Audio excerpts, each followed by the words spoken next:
আরে ভাই দেখ না, এই জন্যও 20 জন এখনো টিকে আছে। তাই নাকি? আমারটা দেখি তো। ভাই আমারও তো 20 জনই আছে।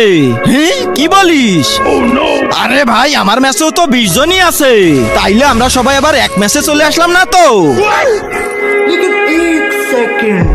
আরে ভাই আমরা তো সত্যি সত্যি এক ম্যাচেই চলে আসছি। তোমরা ভালো করে খেলে, কারণ আজকে এই ম্যাচ আমাদেরই জিততে হবে। হ্যাঁ ভাই হ্যাঁ ঠিক আছে। আরে ভাই 10 হেলথের জন্য বেঁচে গেছে। ও শিট, হেডশট খেয়ে গেলাম। আরে ভাই তোমরা টেনশন নিও না, কারণ এই গেম তো আমিই জিতবো। আরে ভাই কিন্তু তুমি কি করে জিতবা? তুমি তো বটলা। ভাই তোর কথা আমার মাইন্ডে লাগছে। এবার তুই দেখ দেখ শুধু এই ম্যাচ আমি কিভাবে জিতি। আরে শিট ভাই তুই ঠিকই বল।